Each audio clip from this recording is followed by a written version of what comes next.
अस्सलाम वालेकुम प्यारे बच्चों, मुझे उम्मीद है कि आप सभी अपने घरों के अंदर बिल्कुल महफूज होंगे।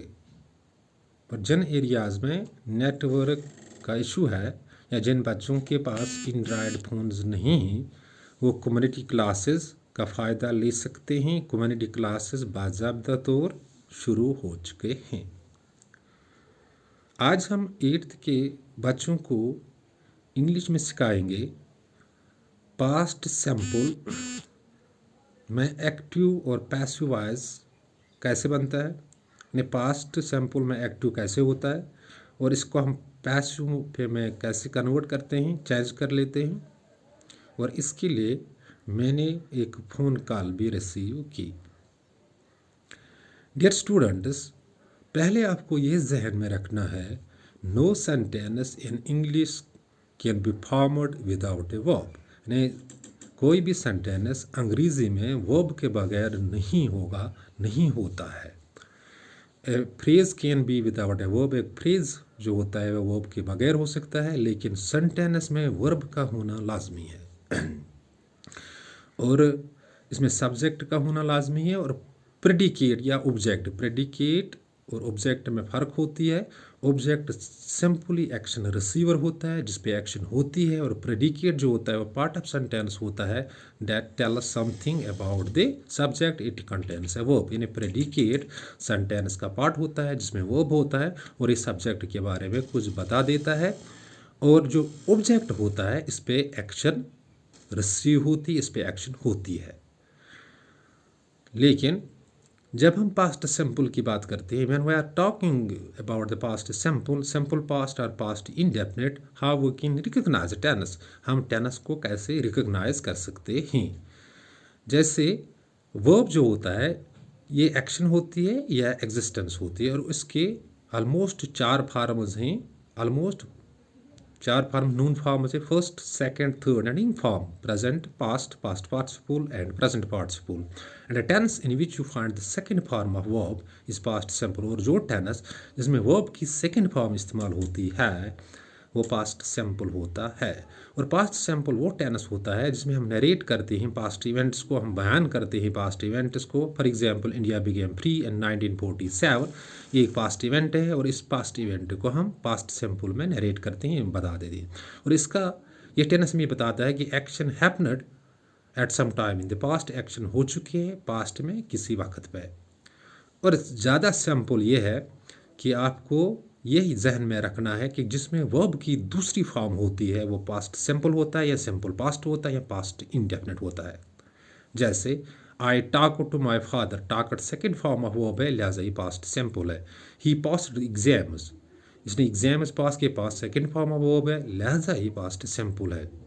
आई डांस्ड 2 days ago इन द स्कूल हॉल, ये पास्ट सिंपल है क्योंकि dance second form of the verb है। और यह भी जहन में रखना है जो डू और डज इनका इस्तेमाल प्रेजेंट में होता है, और इन दोनों का पास्ट जो है डिड है। अगर डिड पास्ट सिंपल में इस्तेमाल होगा तो वर्ब की पहली फॉर्म होगी।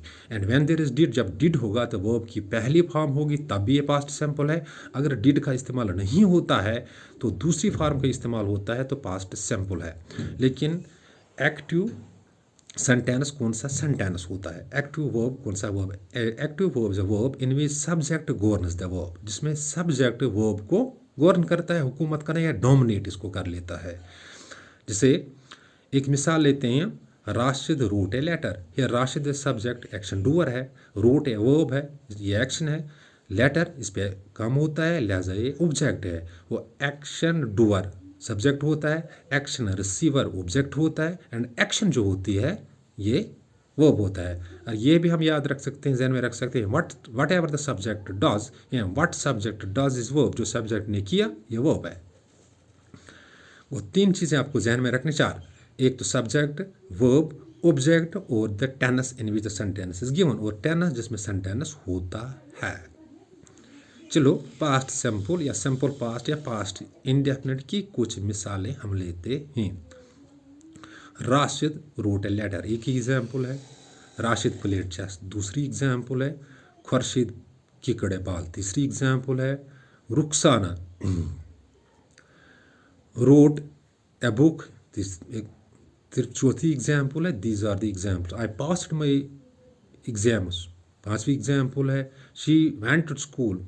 छठी एग्जाम्पल है, लेकिन चलो हम चेंज कर लेते हैं इनको। लेकिन ये जहन में आपको रखना है, the passive voice is possible for those sentences only where subject verb object is given and action passes from subject to object clearly। जहाँ पे एक्शन पास होती है सब्जेक्ट से लेकर ऑब्जेक्ट क्लियरली। राशिद हिट ए बॉल, हिट दूसरी फॉर्म है।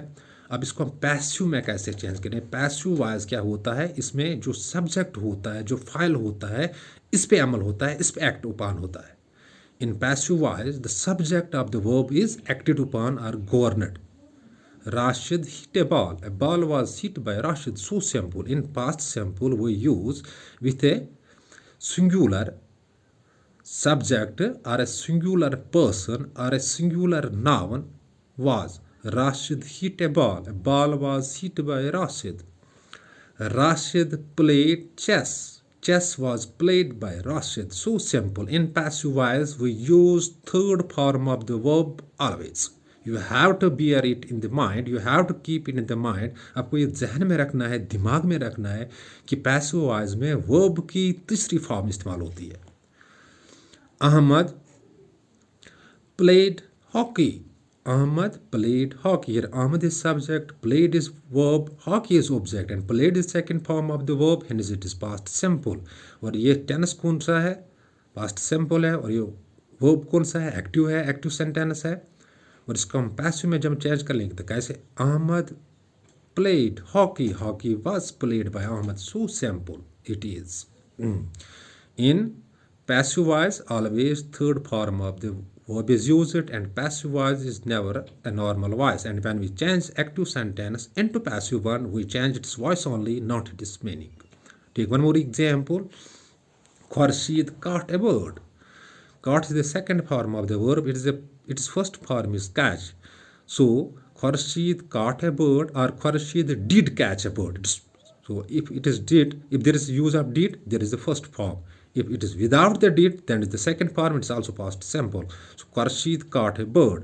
A bird was caught by Khurshid। A bird singular है, was इस्तेमाल करते हैं, और verb की तीसरी फॉर्म होता है, और by प्रिपोजिशन इस्तेमाल होता है। इसके इन्हें ये by इसके बाद वो एजेंसी हम इस्तेमाल करते हैं जिसके ज़रिए काम होता है। Khurshid caught a bird. A bird was caught by Khurshid। Take one more example. Ahmad visited garden। Ahmad visited garden। यहाँ पे एक्शन पास होती है सब्जेक्ट से लेके ऑब्जेक्ट तक। Garden was visited by, garden was visited by Ahmed. So simple it is. और मुझे उम्मीद है कि इन मिसालों के ज़रिए, इन एग्जाम्पल्स के ज़रिए आपके जहनों तक ये बात पहुँची होगी। How we change active sentence into passive one in case of past simple.